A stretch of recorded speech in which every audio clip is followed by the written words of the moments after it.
We better wait from Nigeria to join us.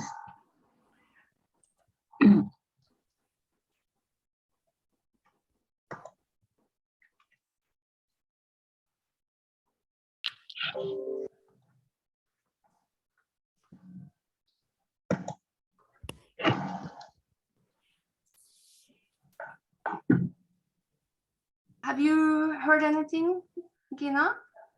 Yes, I got an email like 10 minutes ago, and so they are there in front of the screen, but yes.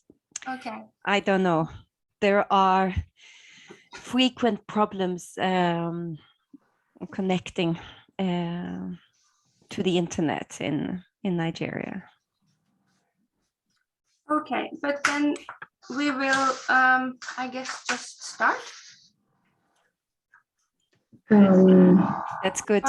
Or Yeah. what do you suggest, Amelia?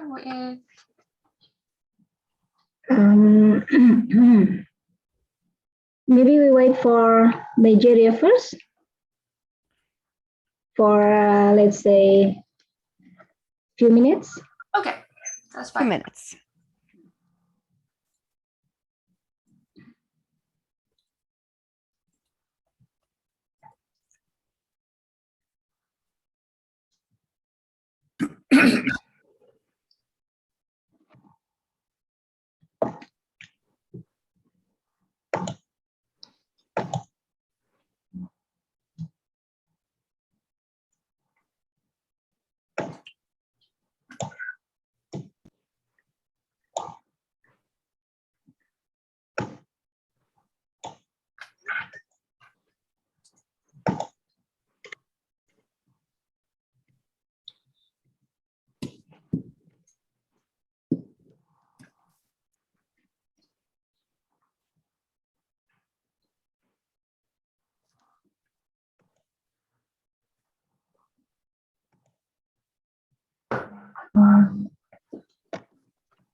I think there is Hasan.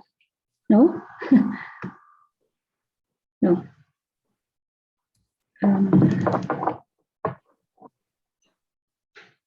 Oh, Mustapha is here. Mustapha. Okay. Good. Mustapha is here. Welcome, Yes. Mustapha. Can you hear us? Mustapha?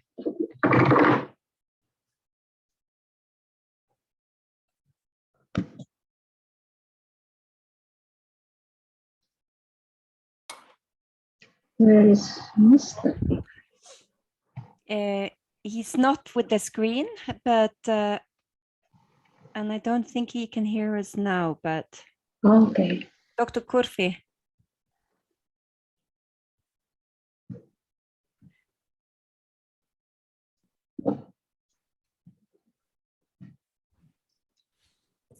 Okay. Okay, I can see he is here, but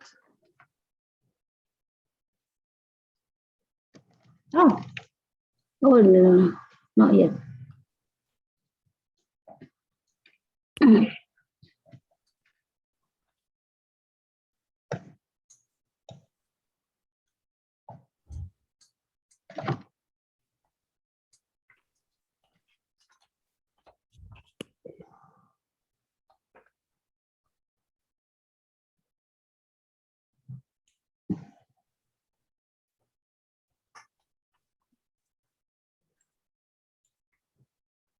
Yeah, since Mustapha is here, then maybe we can start.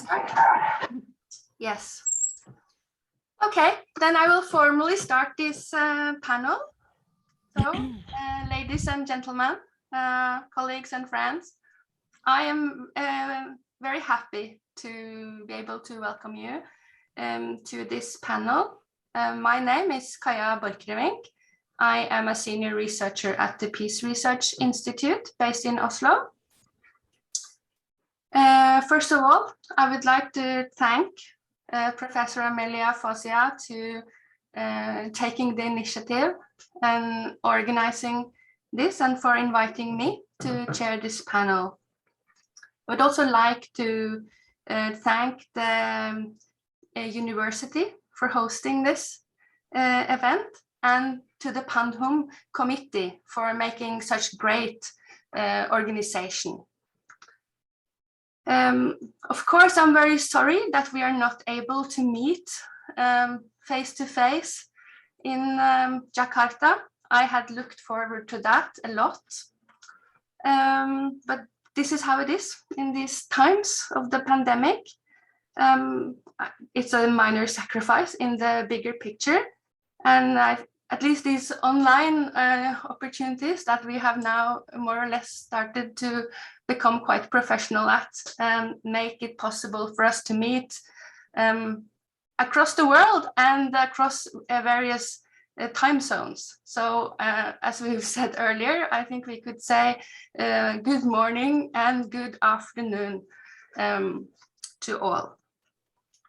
So I'm very happy to have this and grateful to have this opportunity to meet and exchange ideas here today on this topic of Muslim philanthropy in the response to the pandemic in Indonesia, Pakistan, and Nigeria. So this panel came about on the initiative of Professor Fauzia, who I collaborate with in another project, together with many of the other speakers here today, on Muslim humanitarian actors and the Sustainable Development Goals, a project that started up last year, just as the pandemic hit the world. So from that, that kind of gave us this opportunity to follow how things have evolved also in this sector of Muslim philanthropic and humanitarian actors in these three countries, and how things have changed in response to the pandemic. So being the chair, I would like to offer some initial reflections on today's topic. I think we can all agree that religion has played a significant role in the pandemic. We see that in times of crisis, people turn to religion in search of meaning, consolation, and support, maybe hope. This we have seen all around the world. And early on, religious gatherings were identified as key sites of virus transmission, as super spreader events. And we saw that religious authorities, leaders, and organizations have mobilized both in support and against initiative to stop the spreading of the virus. The virus also came about at the time leading up to Ramadan, a month of Muslim fasting and a lot of gatherings, which made needed rapid action to kind of control the virus. And restrictions were placed on human interaction and movements, including those relating to a religious ritual and practice. So in societies where religion provides a shared sense of community and morality, where religion matters to many people, religious authorities have the power to define a vision for how to perceive the pandemic and how people should behave in response to it. So this makes the moral responsibility of the religious scholars and organization an influential force, which can work both to the benefit and the detriment to efforts to contain the virus. So looking a little bit on religious authority, which I think is central to our topic and central to religious practice and ritual. If we go back to Max Weber, religious authorities gain their power to controlling the access of individuals to the goods of salvation. And these goods and the access to them can be seen as regulated through practice and ritual, making practice and ritual central to religious authority. Historian of religion Catherine Bell's work on ritual, I think, here is very useful. She says that religious authorities exert influence on the laity by including them in ritual. So through the process of ritualization, people are incorporated in formalized, traditionally legitimated, and more or less unchanging interactions. Basically placing emphasis on this kind of the unchanging or the resistance to change that are within religious practice and ritual. Not saying that it is not changing, but that there is some inherent resistance is what makes rituals. They are keeping the tradition. So while practice and ritual is key to the religious community, to community building, and this also makes the religious practice and ritual key to the maintenance of religious authority. So religious, philanthropic, and humanitarian organizations, which we will look at today, they are often among the first that respond to crisis.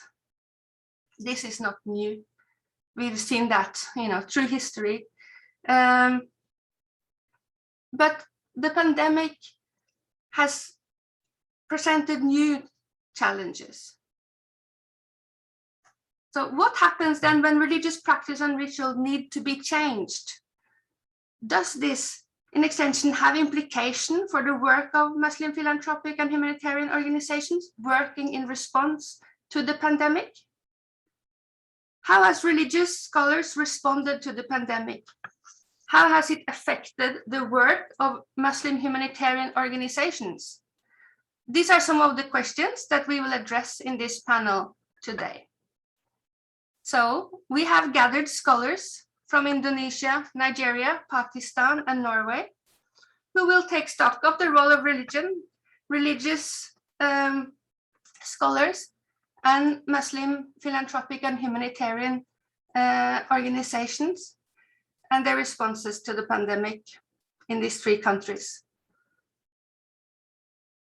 The presenters that are with us here today are, besides myself and Professor Amelia Fauzia, we have Gina Lende from the Norwegian University of Theology. We have Professor Abdul Rauf from the University of Peshawar. We have Dr. Abdul Chima, independent researcher from Pakistan. We have Dr. Mustapha Hashmi Kurfi from Bayero University in Kano. We have Dr. Kano, also from the University of Bayero. And we have Isan Kader from the University of Peshawar. With us, we also have Dr. Hilman Latief, who will offer some comments after the presentations.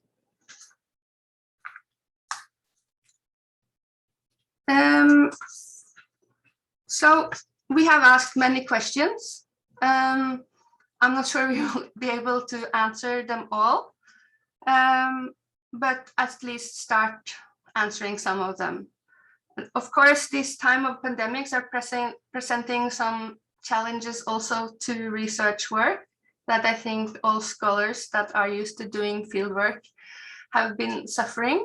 So there are some limitations and constraints. So what we are presenting today are really preliminary findings. But I think this panel is really offering wonderful opportunity to exchange at this point, and I very much look forward to this, these presentations and our discussions. So that was my introduction to the panel. I will then proceed to the first paper, which will be by Professor Amelia and myself. It's the case study from Indonesia. So now I will try to share the presentation on the screen. So let's see. It's always a little bit exciting to see whether that works.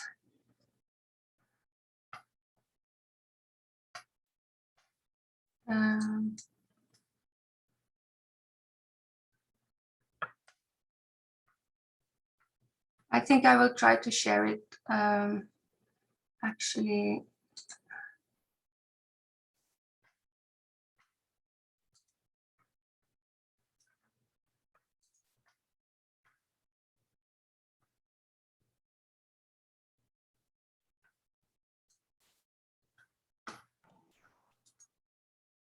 Could you share screen again, Kaja? Yeah, now it disappeared. I'm not sure exactly how I get it to just share the presentation, but I will. Shall I share my screen? Sure. Okay.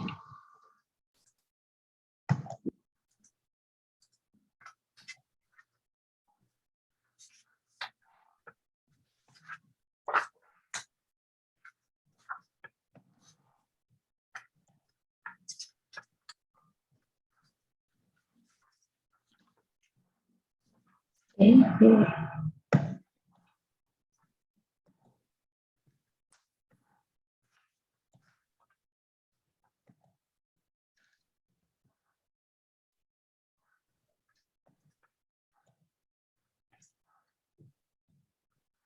We ready? Yeah, I think we'll start. Can you see the screen? I can see the screen. Okay.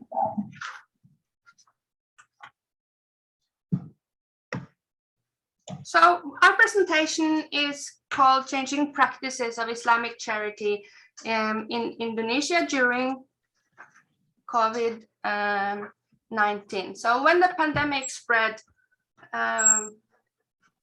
across the world, a lot of measures, social distances measures were imposed, restricting key aspects of religion, including practice, ritual, teaching, and congregation. This immediate raised questions and debate among Islamic scholars about how the pandemic should be understood and responded to. So were the health-related recommendations by WHO compatible with religious understandings? Were they compatible with religious interpretations? This is kind of the background to this paper. So we have organized it so that we are focusing in on the responses of philanthropic actors in Indonesia and how the pandemic has changed their ways of working. It is a paper where we draw on various sources of data. We have followed and analyzed the media. We have followed the various websites and social media platforms of Muslim philanthropic organizations. We have also distributed a survey among Muslim philanthropic organizations in Indonesia, where we have seen so far 75 responses. And we have conducted 5 interviews with staff working in organizations. It's not a high number, but in addition to this, we are drawing on the previous work and existing interviews that have been conducted by Professor Amelia. So I believe we have sufficient background to start saying something about this. Next slide, please.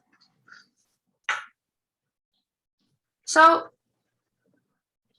looking at the data that we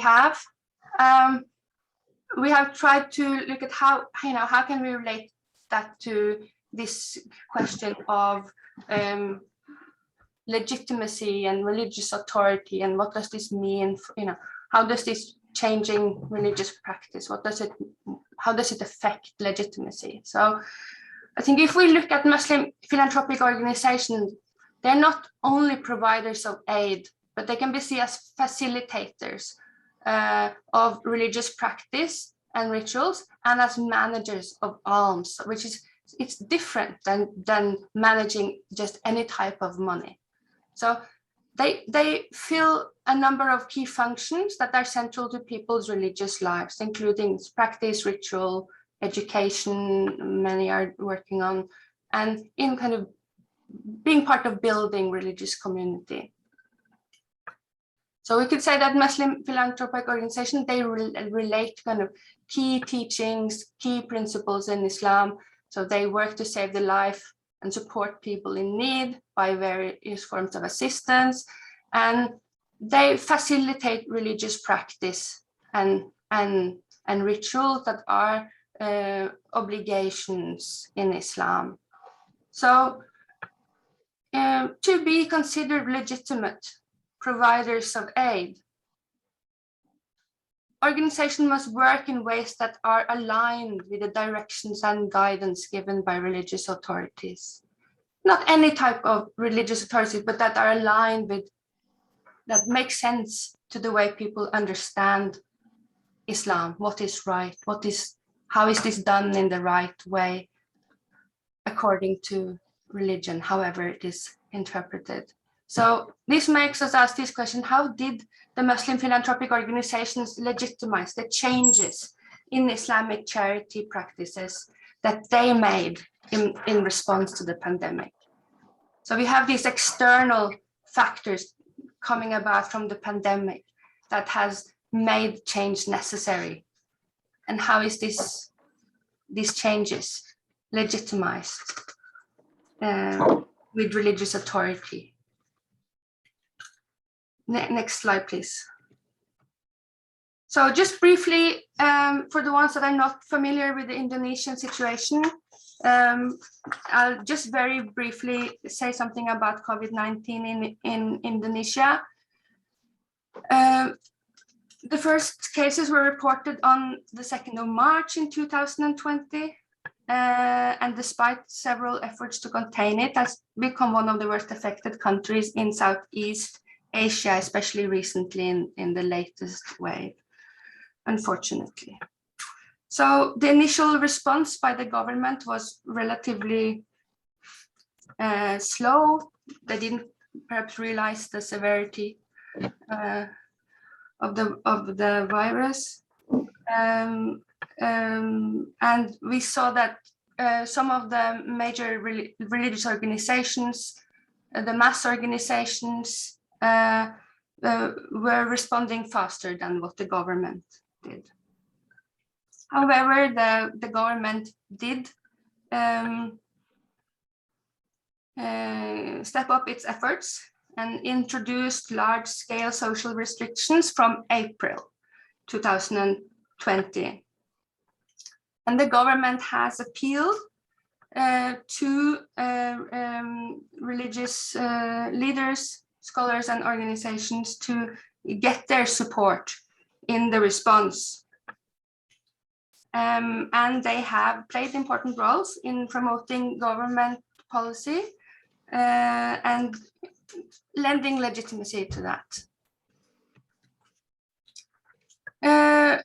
Just very briefly about the response by Islamic scholars and organizations.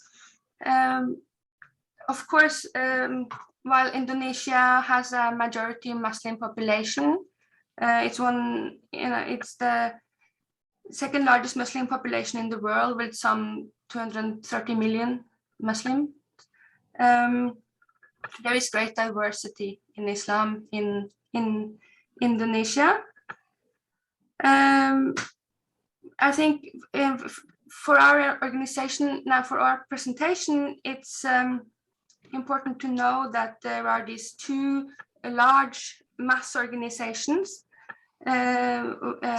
which together have some maybe 100 million members. It's the Nahdlatul Ulama, a traditionalist-oriented mass organization, and the Muhammadiyah, a modernist-oriented mass organization. Besides these organizations, there are many other smaller and still some fairly large, but organizations, and you have transnational religious groups and networks related to the Muslim Brotherhood, the Hizb ut-Tahrir, and various Salafi movements also in Indonesia. So there is a lot of diversity in Indonesian Islam, and I think overall we can say that Islam provides this normative framework that permits many social norms and institutions, and that religious rhetorics is frequently used to legitimize and delegitimize policies. So when the pandemic came, there was a mixed religion by various religious scholars and organizations, and you had on the one side or the one extreme scholars that were fervently rejecting and denying the existence of the virus, and a lot of conspiracy theories were circulating, seeing this as a foreign anti-Islamic plot against Muslims, for instance. The big mass organizations, Muhammadiyah and Nahdlatul Ulama, as well as the state-constituted Indonesia Ulama Council, were, as I said, even before the government itself, kind of issuing fatwas and announcements to encourage social distancing and other means to reduce transmission. Next, please. So here is a very rapid mapping of Muslim religious leaders and institutions and how they responded. So we see that here you have on the, what is it, the right top corner, the mass organizations and the Ulama Council supporting the government. Then you have on the other top kind of independent Islamic scholars that were rejecting it but later changed their position. Then you have various groups that have proclaimed the virus or the pandemic a conspiracy and rejected the authority's position. And then in the bottom right corner, you have the position of the Muslim philanthropic organizations. That is the focus of the next part of our presentation, who were not in this polemic situation, but working to distribute or do disaster relief, but that in various ways had to relate to these various positions in their work. And that is partly what we will look at in the next part. So I will hand over now to Amelia to continue. Thanks, Kaja. Well, I'm just continuing to briefly explaining about the responses by Muslim philanthropic organization. Kaya has already stated about the diversity of Muslim philanthropic organizations. I believe most of the participants here understand quite a lot about Indonesia. There are state-based Islamic charity organizations, specifically Zakat organization, and also non-state Zakat organization, ranging from the Zakat organization, Wakaf organization, and humanitarian organization. And also from the various Muslim philanthropic organization, there are also mass organization like from Underbow of Muhammadiyah, where Professor Hilman, head of the Lazismu, and also Lazisnu from Nahdlatul Ulama. There are also variety in the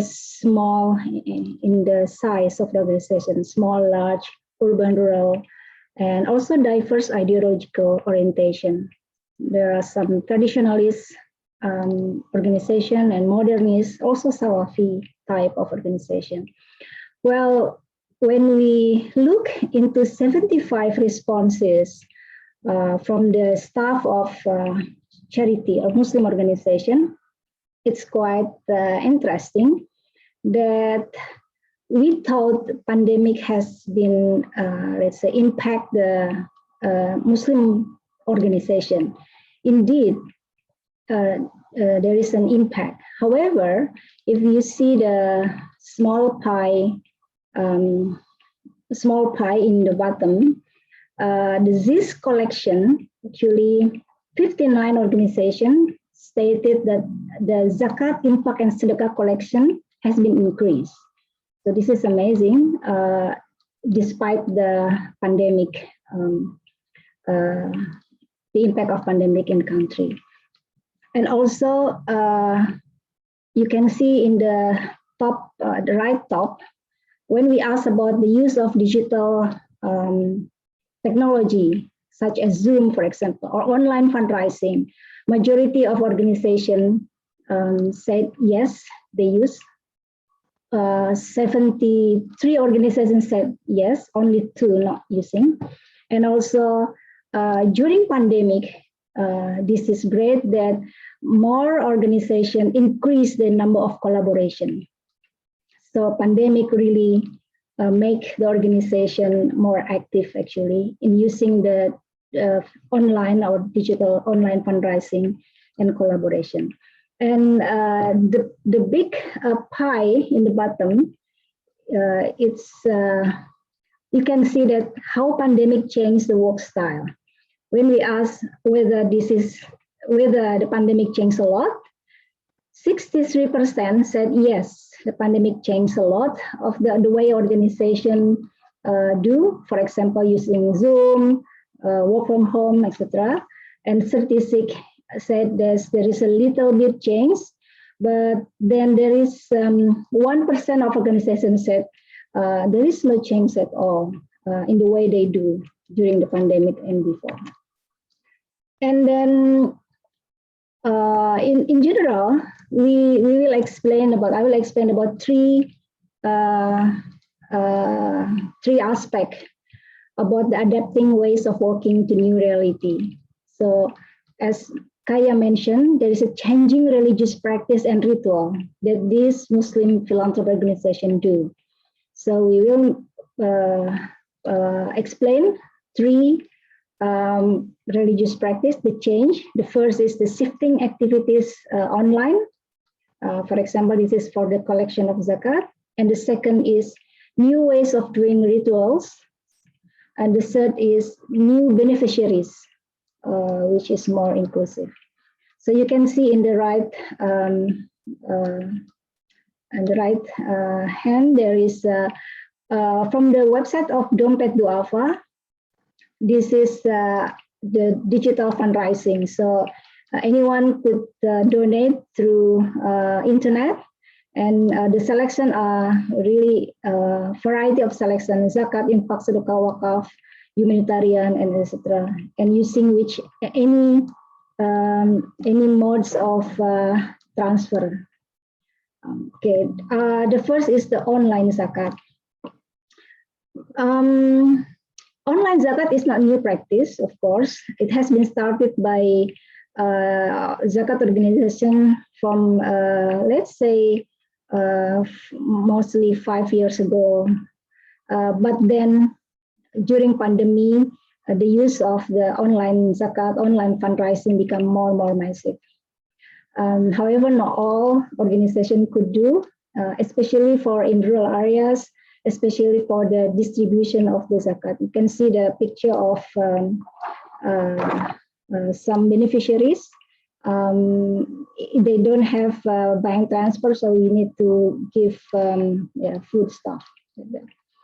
And then the online zakat has been encouraged by Minister of Religious Affairs also, and also the board of National Board of Zakat. Any organization, most of organization adopted the online zakat with the various type of way. And it is quite interesting because some organization, especially big organization, they have an increase in the zakat income during pandemic. But of course, there are smaller organizations drop their zakat income this year.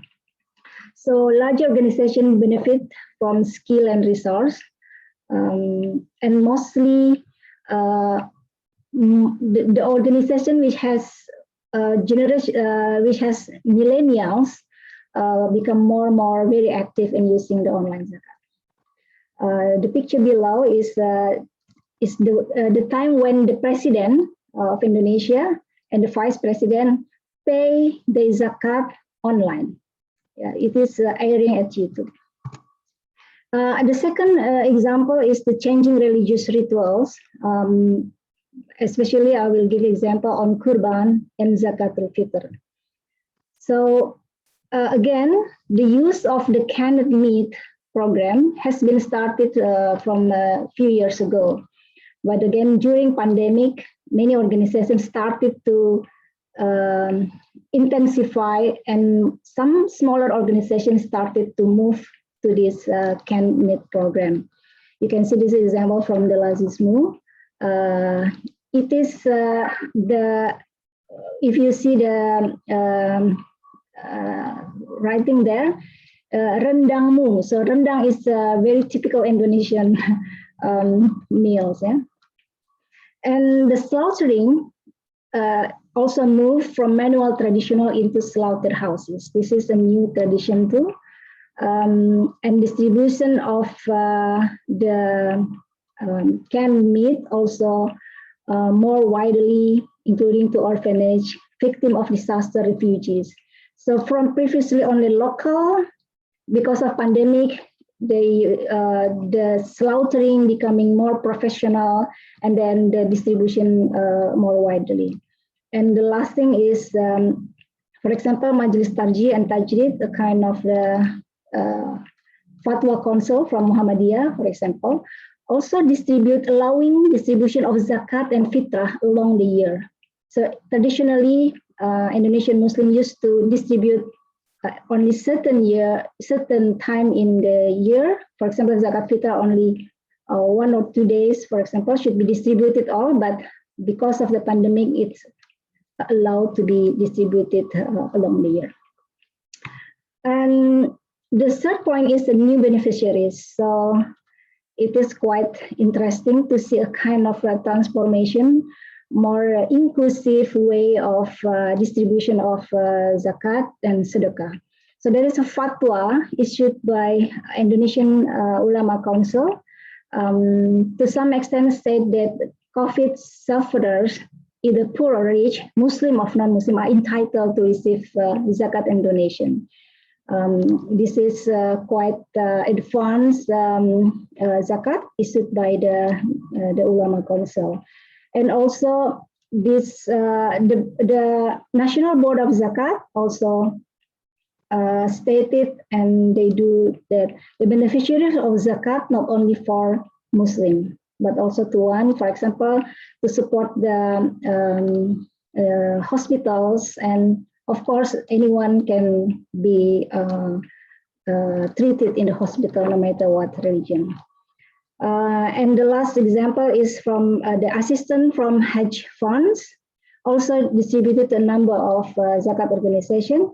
And it's also said that zakat does not require poverty to receive self-isolation assistance package. So many Muslim and non-Muslim impacted by the COVID, they have to be isolated, and then the assistance from Hajj fund can be used to support them.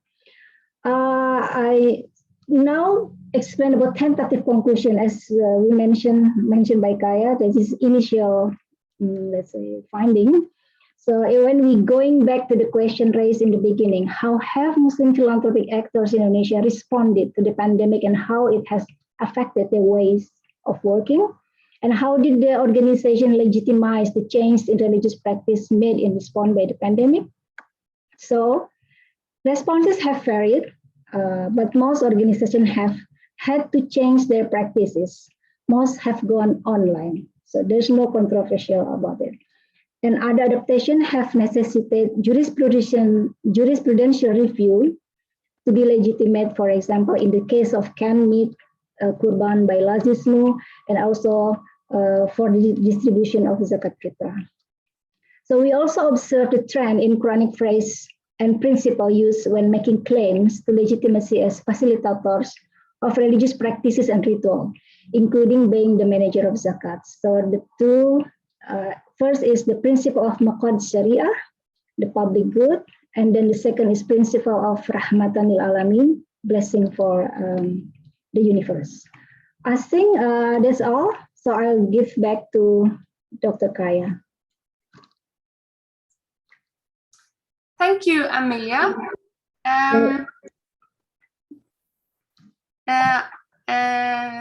That was our presentation, and I realized that we are already running over time. So I will just proceed to the next paper, which is the case study from Pakistan. And I will ask, this is a paper by Professor Abdul Rauf at the University of Peshawar, and Muhammad Ihsan Kader, also from the University of Peshawar, and myself. We are working together on this case, and I will share my screen. And I hope that in the interest of time, we should all make sure that we try to be brief in our points, and we can save if there, things for the discussion later.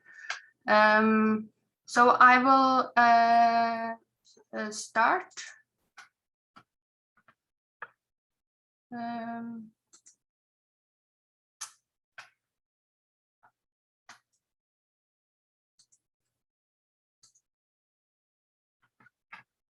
Is it okay on the screen? Yes, it is. Yes. Okay, thank you. So very briefly this time, I'll give some background to Pakistan. And as you've seen, here you see the curve, how the virus has developed through Pakistan. And similar to Indonesia, this all happened upon us. And the government was, you could say, rather also slow in their response. And in Pakistan, you also saw that these religious sites were centers of transmission. The first cases were among pilgrims coming from Iran, and the Ramadan was approaching, and this created a lot of discussion that Dr. Rauf will go into later on. The government was rather hesitant to impose national measures. Gradually they did, but the enforcement has been rather weak. And I think peculiar to Pakistan has been that, while they saw that countries around the world were closing the mosques and the religious gatherings, Pakistan did not, and this we will, come back to.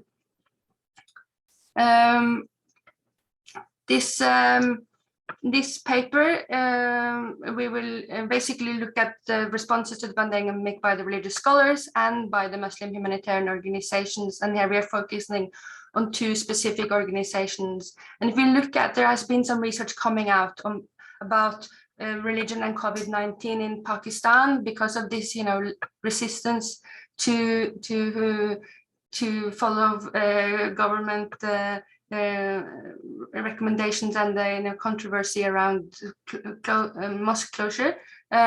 We see that that has been the focus of some research already, but other roles that religion have played, such as in among these Muslim humanitarian organizations, there has been no research as I know so far.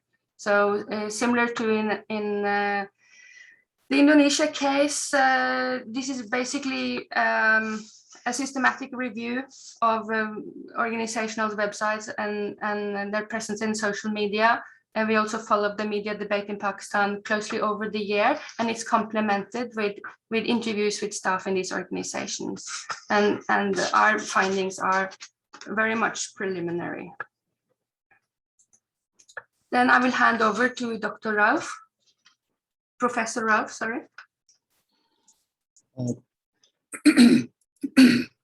Thank you very much.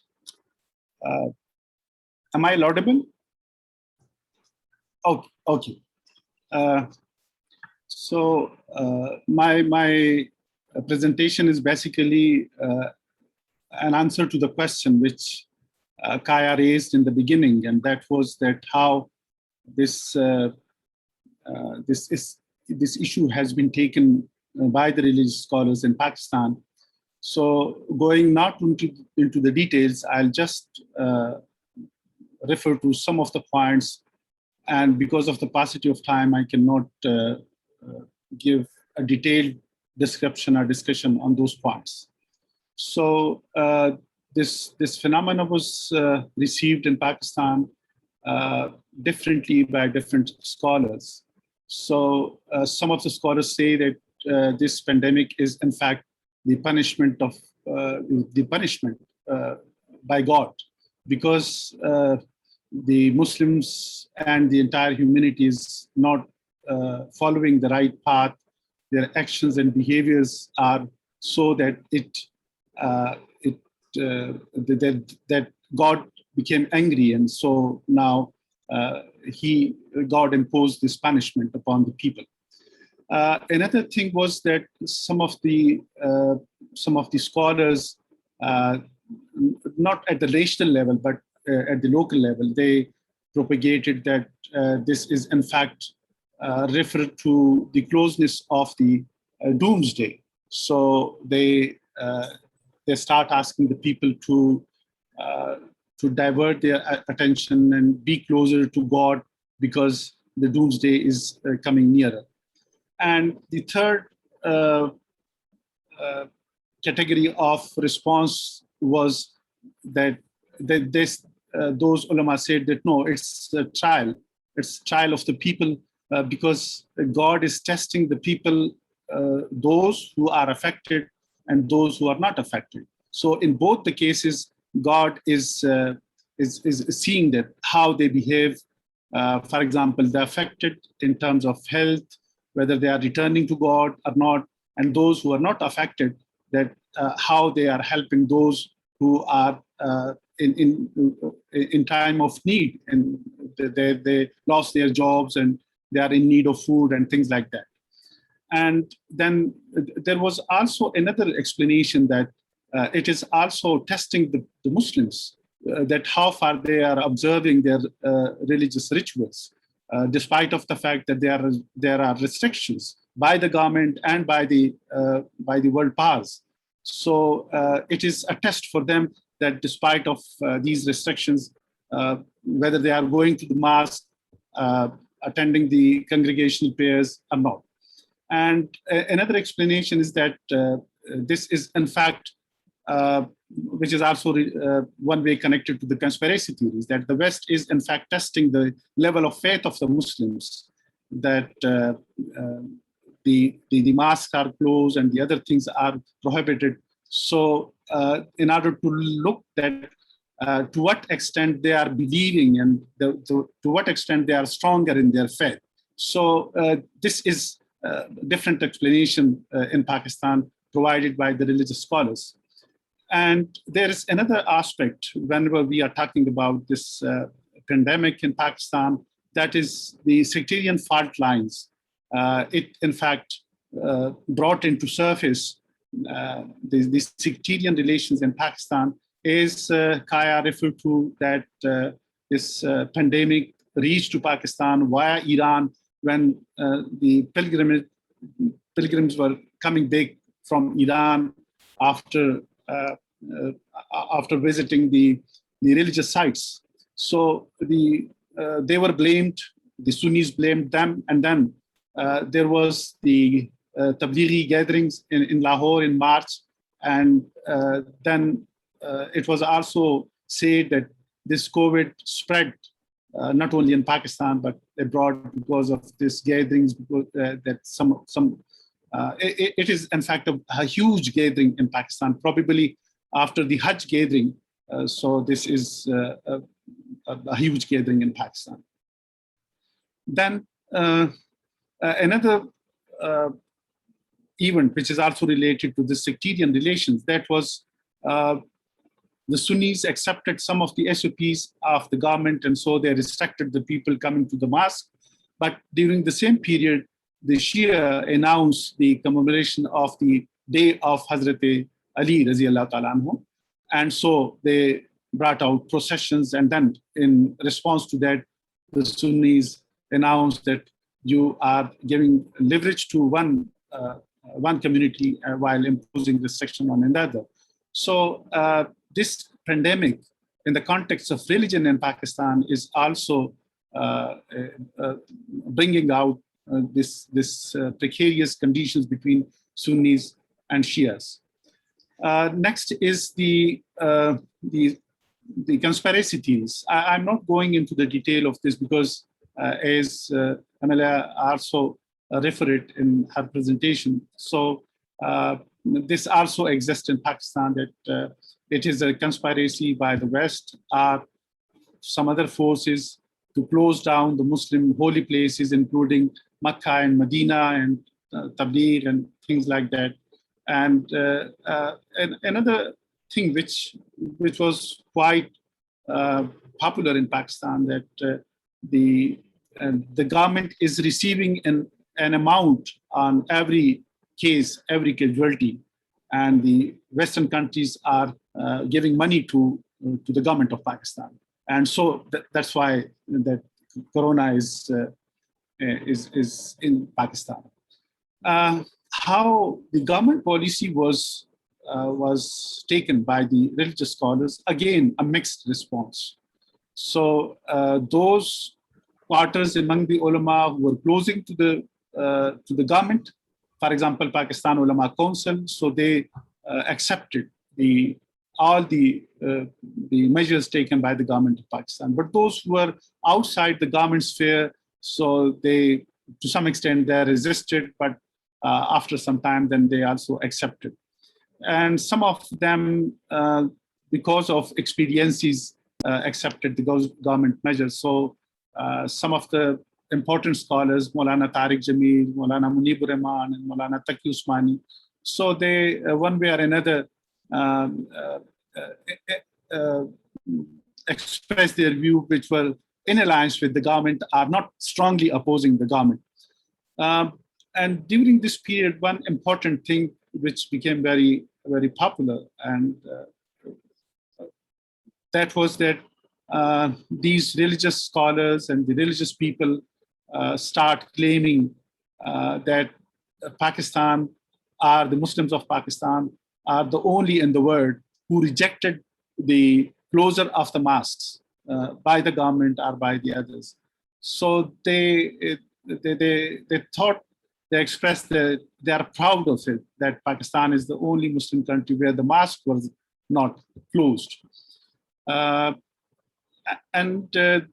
The government measures were supported by the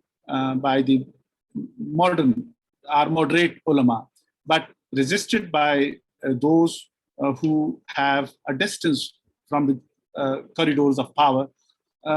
The government, on one hand, adopted the policy of persuasion and meeting with all these ulama. On the other hand, they also adopted the policy of intimidation and coercion.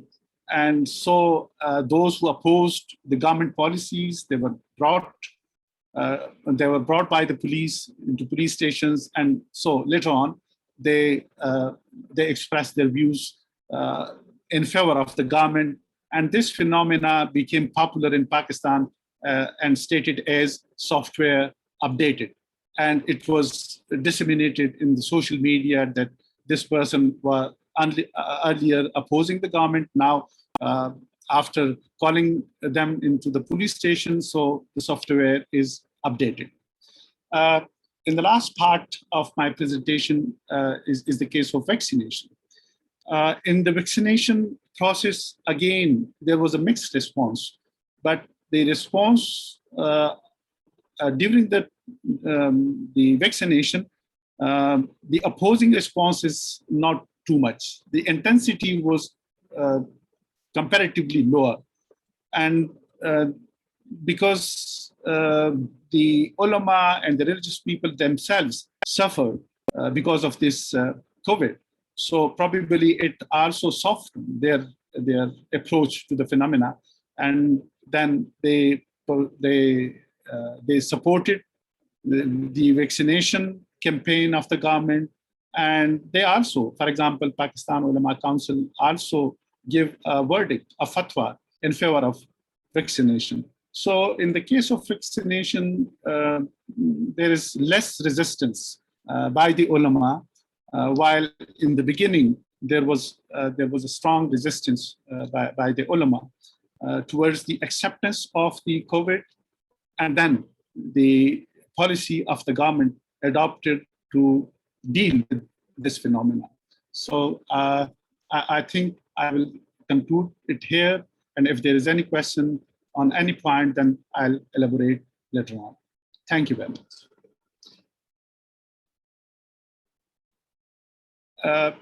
And now I think I hand over the mic to Assam, who will discuss the Muslim humanitarian organization Al-Khidmat Foundation and Ahwat Foundation, their work in Pakistan during this period. Over to Assam. Assalamu alaikum. Good morning from Pakistan. I think I'm audible to all of you.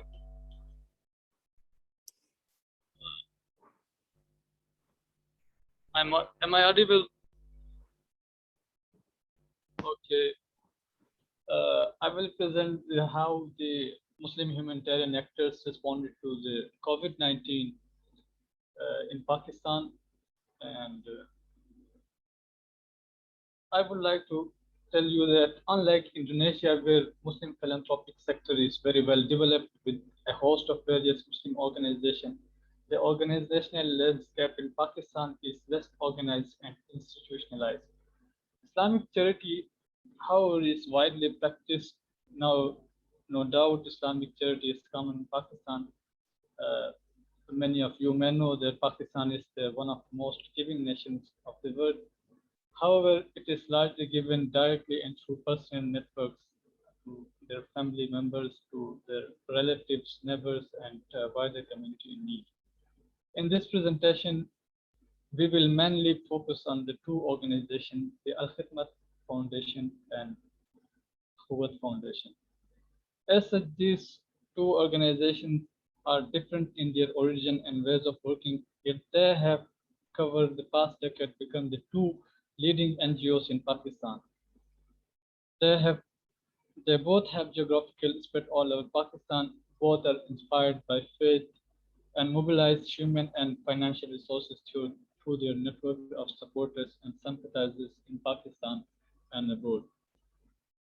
But while providing their services, they do not take into consideration of any prejudice like color, language, religion, sex, etc.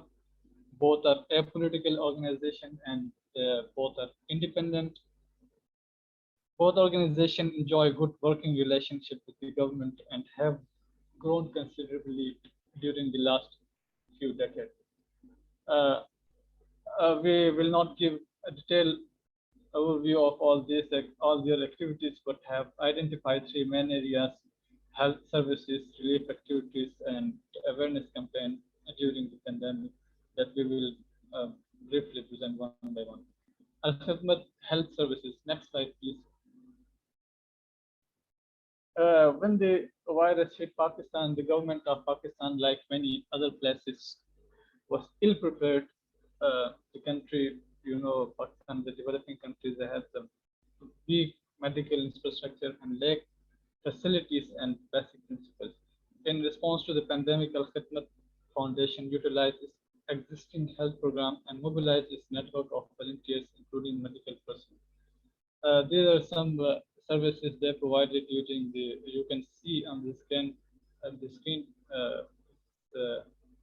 Due to shortage of time, we cannot read all of them. You can see they provided COVID-19 and hygiene articles, personal protection equipment. They provided their centers for vaccination and quarantine centers.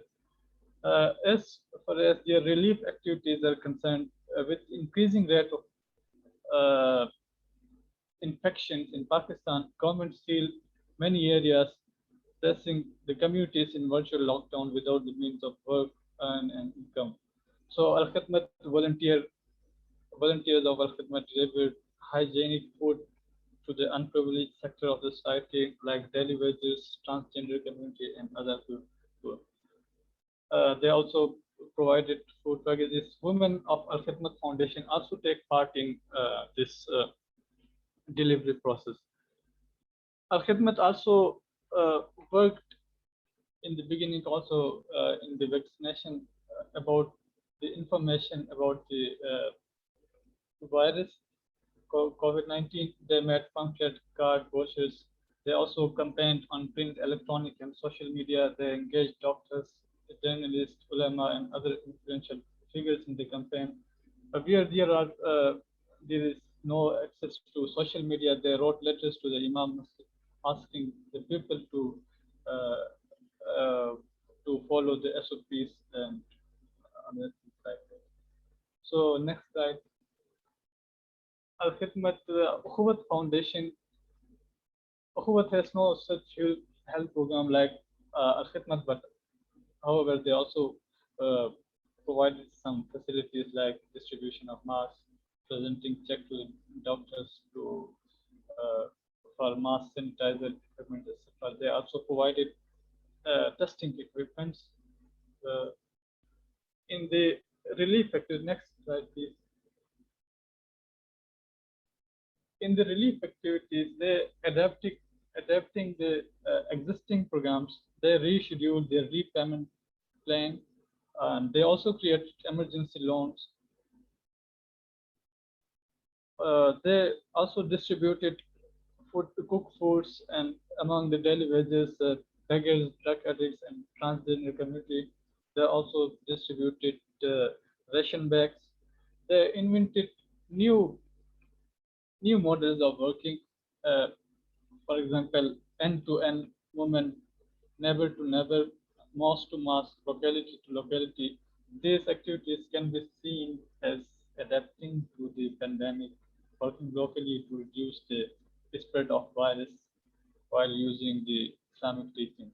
One of the respondents said that we went to the villages and those who visit us to return their installment. We used to tell the people, if Allah has given today everything in your neighborhood, if there is a daily wager or poor who is out of work due to lockdown, it is time to renew and revive the convention of Ansar and Muhajir. In this way, we dedicated one poor household to a neighboring wealthier household, and one poor community to neighboring poor community. We also done these things while distributing our loans in mosques, churches, and temples. They also played a role in a significant role in awareness campaign. The next slide, please. They also campaigned in media, print, electronic, and social media regarding SOPs. They used to tell their customers who come to them for the repayment or taking loan to follow SOPs. They encourage people to follow SOPs while they're distributing loans in churches, mosques, and temples, etc. So next slide, please. The preliminary findings analysis. They responded rapidly. They mobilized their network of volunteers. They were well positioned, utilizing the established structures and networks nationally, locally, and transnationally. They also supported the government. They did not get themselves involved into the theological debate whether this pandemic is real or not.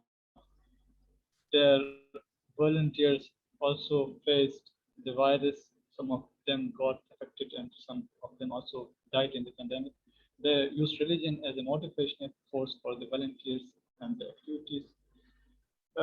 Due to the pandemic, they said that there were new beneficiaries, especially white-collar people who cannot beg, who cannot ask money for you, who cannot ask help from others, like small-scale businessmen or daily wages, etc. So they also invented new ways of working, like I discussed earlier about the different movements. The Zakah Foundation created a special Corona task force to combat the virus. There were new partnerships for funding, outreach, and advocacy. So they engaged many celebrities, local religious leaders, to about the awareness about the virus. So I think this is done. Thank you very much for the time. Thank you. Thank you, Sam. I think that was nicely wrapping up the insights from the organizations. I think what we've seen here is that religion has featured very centrally in the COVID response in Pakistan. And although there's been a lot of controversy and debate at the national level, we see that these organizations are working more or less independently and detached from those national level debates. Of course, our insights are very preliminary, scraping the surface, and I think that what is needed really to understand how religion plays into the dynamics of this and the work of these Muslim philanthropic and humanitarian actors, we really need some more local and more contextualized studies of the role of how these are playing out at the local levels, like the state-religious relations at the local level, for instance, not only at the national debate. So I think that would be really interesting future research to follow up. And I think that leads us nicely on to the next presenter, who is Dr. Abdul Chima, who will elaborate on the role of mosques in Pakistan in the COVID-19 response. So I will just hand the floor to you, Dr. Chima.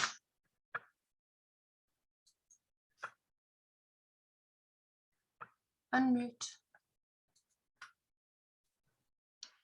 Thank you, Kaya. Let me share my screen and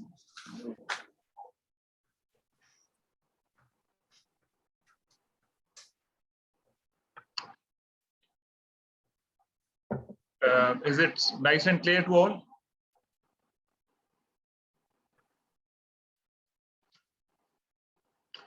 Well, thank you very much, Kaya, and especially to Professor Rauf and Mr. Ehsan as well, for already giving a nice background to what I'm going to talk about. So I will focus on more on the aspects which have been slightly less covered and less touched upon.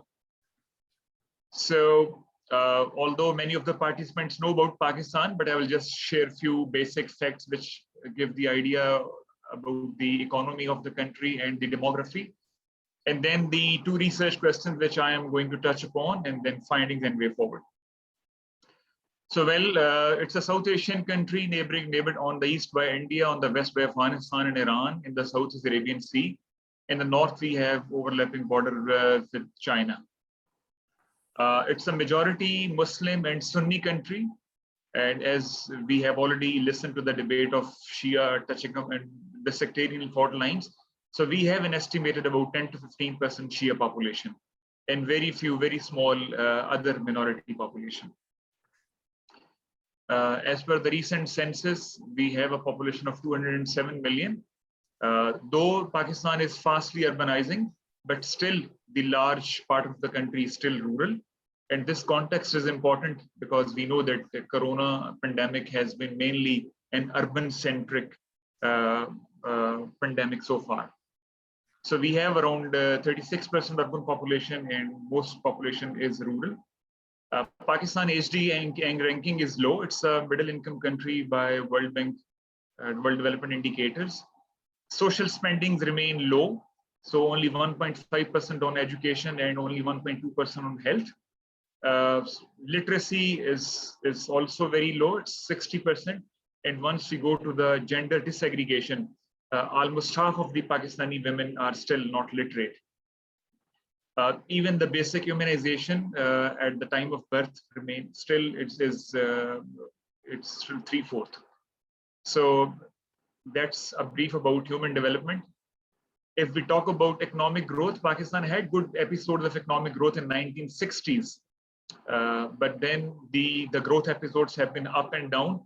And lately in 2010s, the growth has been close to around between 0 to 2%. And during the last year, even the growth during the COVID period went into negative. Pakistan economy has to rely on external sources. Our tax to GDP ratio remains low. It's slightly better than Indonesia, but still it's much lower than many of the regional countries. And at the moment, Pakistan is also undergoing an IMF program to meet its short-term financing needs. With this perspective in mind, I will focus less on the first question that has already been touched upon.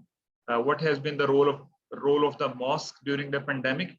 Of course, mosques remain a subset of the religious organization and institutions which are present in Pakistan.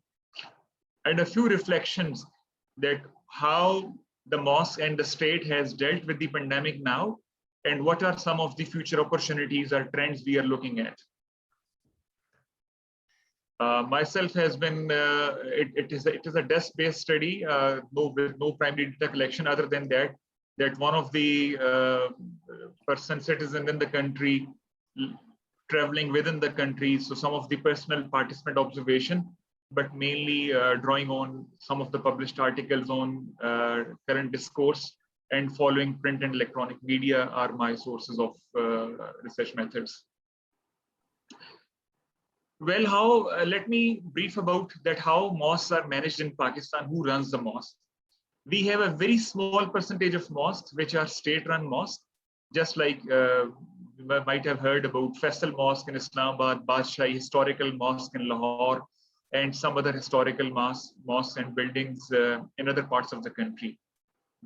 These mosques are managed by the provincial and the federal government authorities. There is a department which is called Awqaf department.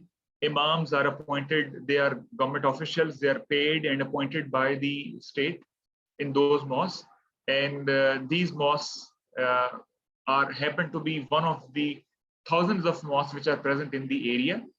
They have historical significance, and the state has a reasonable control what the imam and what the people who manage the mosque will deliver on sermons.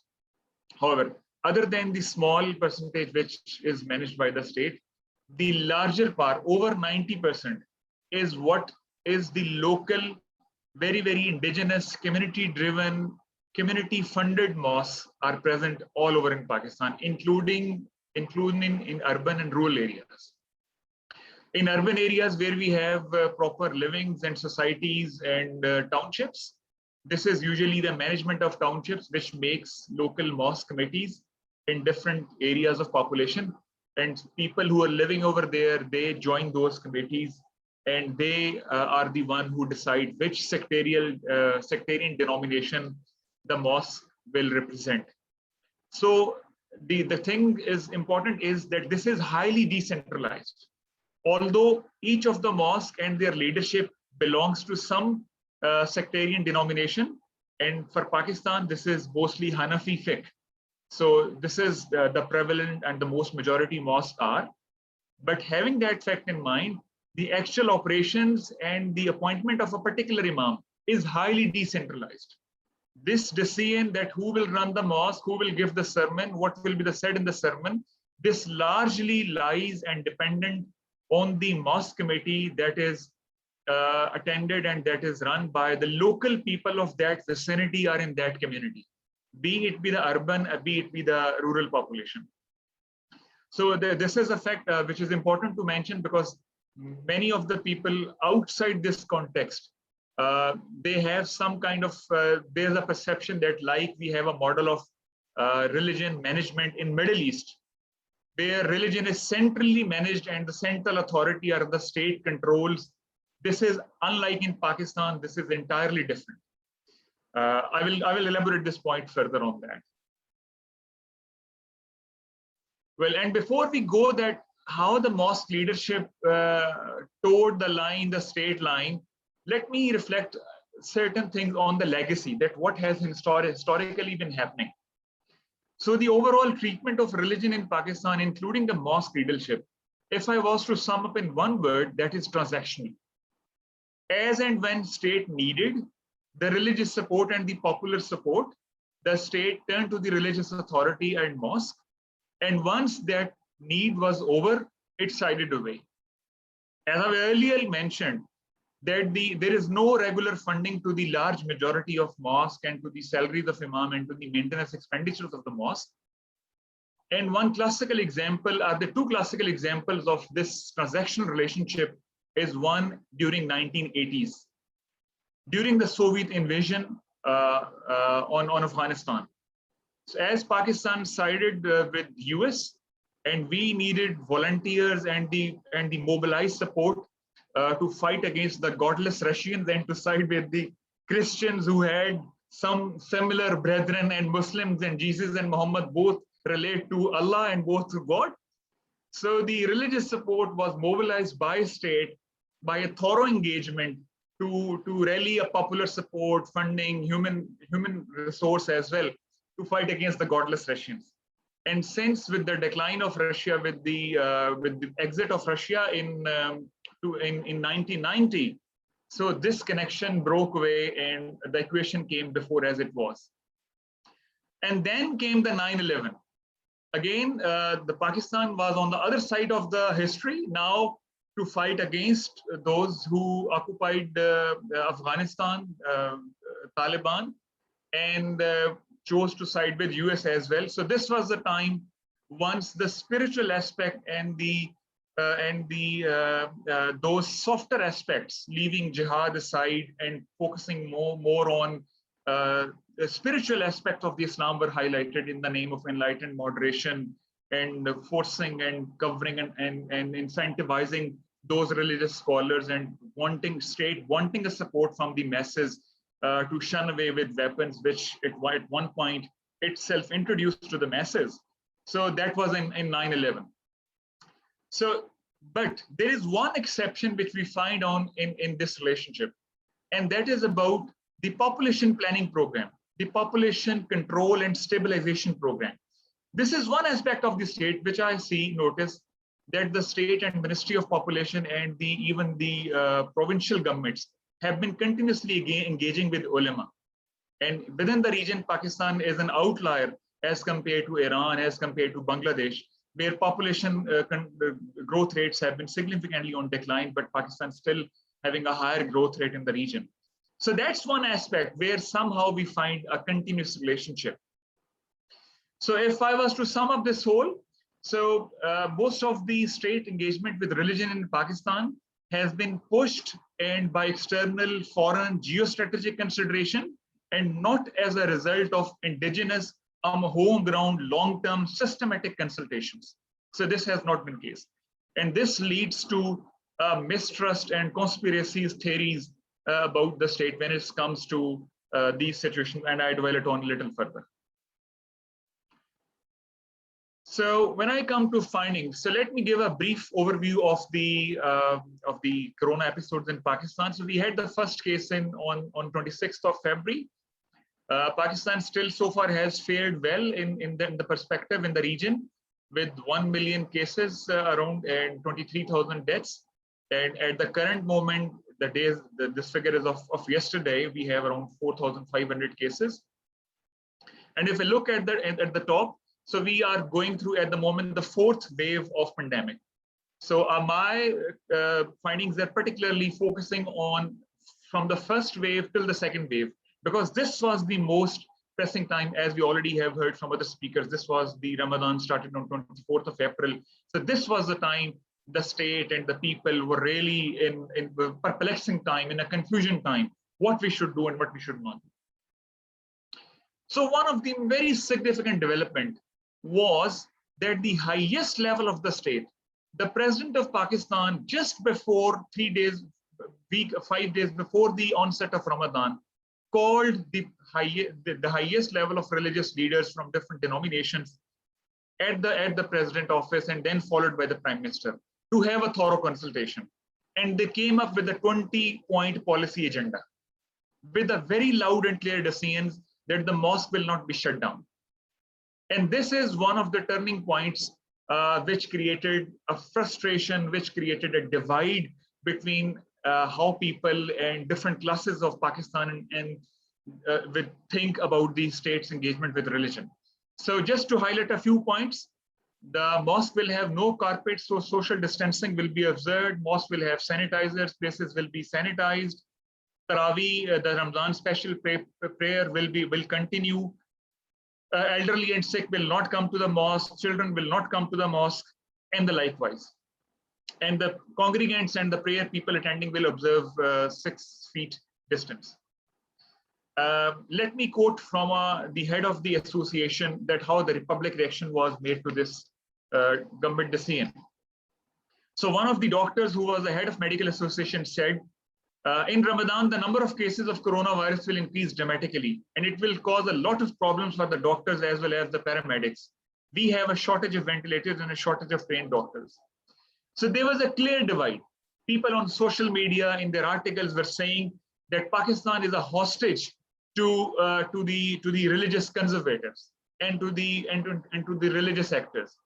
Pakistan should have a centralized religious control where all mosques should be shut down. So this was the public reaction. Now, how some of the key state actors were thinking. So let me quote from the special assistant to the prime minister, who said, this is a sensitive matter. We don't want to impose it using a stick. And even if we wanted to, there are not enough sticks to implement it across Pakistan. So this actually related back to the state's authority and control and implementation. As we know that Pakistan is also one of those countries with huge legislation on almost every aspect, with poor implementation capacity. So keeping in view the states treading its path very carefully and knowing that if they pass a strict lockdown measure, shutting down all the mosques, just like we see the similar examples in Saudi Arabia, it will not happen in Pakistan. This will not be implemented. So that's how it went across. And at the moment, the religious leadership followed the parallel practice. As we say that they said that we will go for the seeking for the divine help, and we will follow the precautions all well. So this is a quote from one of the famous scholars, Mufti Munib Rehman, who also had the official designation as Chairman Rote Hilal Committee. So if I was to look at holistically, mosque represented what majority of believers, what majority of worshippers thought it should be happening. So mosque represented the sentiments, the aspirations as a subset of a society. Now, how far the SOPs were implemented, they varied from place to place. I happened to travel to the rural parts during the Eid al-Fitr after Ramadan, and I saw in rural areas, there were actually a zero implementation of SOPs because people thought, we are not affected in the rural areas by the corona pandemic. This is something conspiracy, or this is, we don't know why this is happening. We don't need to follow SOPs. Within the urban context, if the mosque was located into a well-settled, urban, highly developed, with a larger, nice infrastructure in a high-level metropolitan area, like we have defense, we have regular sectors, SOPs were followed, people were standing distance to distance. However, if you were to travel in the same city to a low socioeconomic vicinity, you will find a different setup and much lower level of adherence to SOPs. Now, why this was happening? The mosque simply did not have, every mosque did not simply have the resources to implement those SOPs. They did not have money to buy the disinfectants. They did not have staff who could have the sanitizers at the entrance of the mosque. And there was no funding for that. So each mosque, according to the resources it had, according to the level of perception of the risk which its followers had, reflected those sentiments in its practices. And as we see in some of the places in Karachi, we had those violent kind of conflicts where people were trying to enter mosque and the police administration had a tussle and a clash and a violent conflict, but on a few places in Pakistan. So coming towards the conclusion, the mosque in pre-COVID, they have been community center, nurturing of moral values, helping the needy. They kept in the same pace, they adapted, they customized, they never went into a strong head-on collision with the state. They found their own ways, they knew that where to cooperate, how to cooperate, and at the same time, somehow unwritten laws and unwritten practices, and that is what has been reflected in the legacy of Pakistani state of dealing with religion. So this was kind of a hybrid model where mosque and the state negotiated their own space. And let me also say that there was a large space on the individual worshippers. Even within the same vicinity, some people stopped going to the mosque and some people did not stop going to the mosque. So this is an area where we find difficult to deal with, because as a Western knowledge tradition, we want to clearly categorize in black and white, avoid complexity, have clear lines, what people are doing.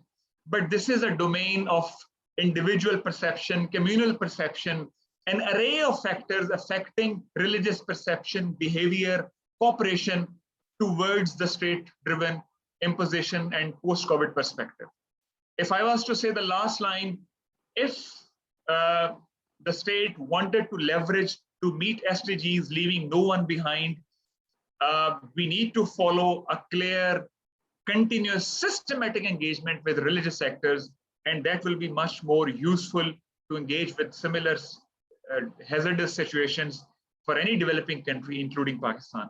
Thank you very much.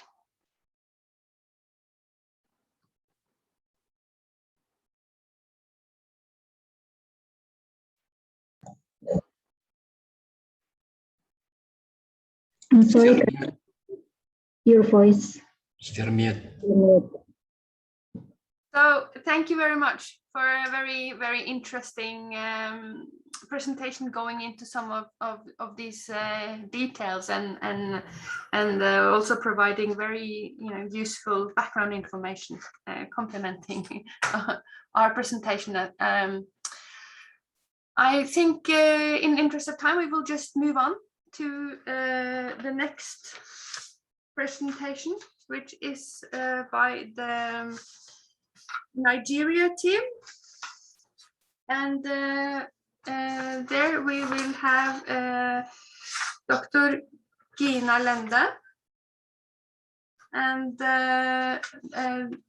Dr. Kurfi and Dr. Kano, I believe, presenting.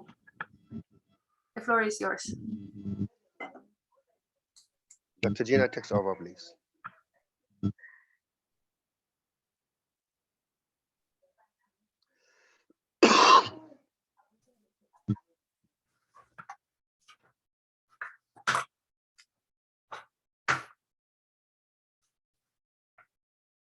Please, you're welcome to start. Yes, thank you so much, Dr. Kaja.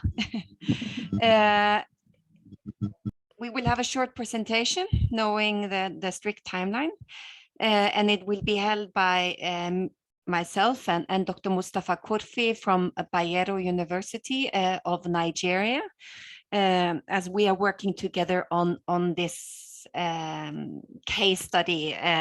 We have a few preliminary findings.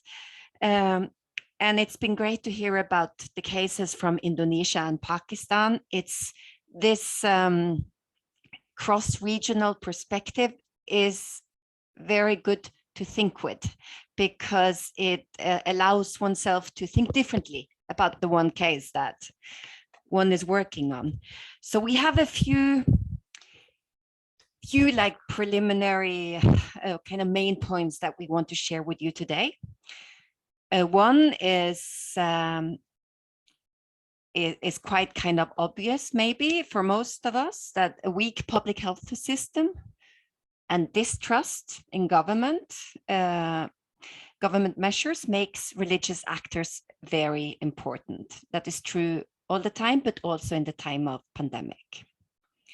What we've seen in Nigeria is that established Muslim organizations have been crucial in providing information on the virus. That the role in kind of information kind of must be highlighted. And Muslim organizations have also been crucial in providing information on how to practice religion in the times of pandemic. A question that we are pondering and which is yet to be seen is whether this COVID-19 situation has strengthened the role of religious actors and institutions.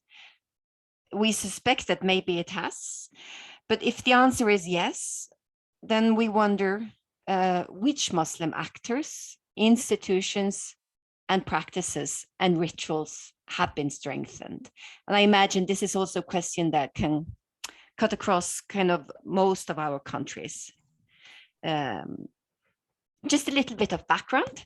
Nigeria is marked here in red. It is by far the most populous country of Africa, with its over 200 million inhabitants. Its population is estimated to double in the next 25 years. So it will most likely be the third biggest or most populous country in the world in just a few decades. About half of the population is Muslim and the other half is Christian. It has a federal system, which means that there are some national regulations in relation to this specific COVID-19 situation, but there is also independence in how each state tackle the pandemic.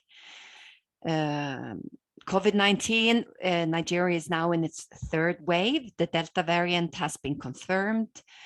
Several states are on red alert, meaning that there are still limitations on gathering, including religious festivals and communal religious practices. However, it is extremely difficult to know exactly how much the spread of COVID is in Nigeria, as for instance, 13 of the 36 states do not do tests anymore in public offices. So if you are to test yourself, you have to seek a private clinic, which is expensive and not accessible for most people. So the situation is quite uncertain as to how serious the spread of COVID is, and also that there are many other issues in Nigeria that is as important or more important, which relates to kind of general poverty, but also rising problems with security, particularly in the northern region. 46% do not have access to internet, and 1/3 are illiterate. So this is just to point out how important communication is in a time of crisis. So there is widespread distrust among people against the government. There is a history of suspicions against global public health measures, for instance, on the polio campaign, HIV, and now COVID-19. So this is kind of this suspicion in the people, in vaccines, and in the government's ability to handle these types of crises is also relevant now in the time of COVID. There is also a history of public suspicion against government, known for corruption and mismanagement of public funds. There is also an abundance of fake news and conspiracy theories. This is a Western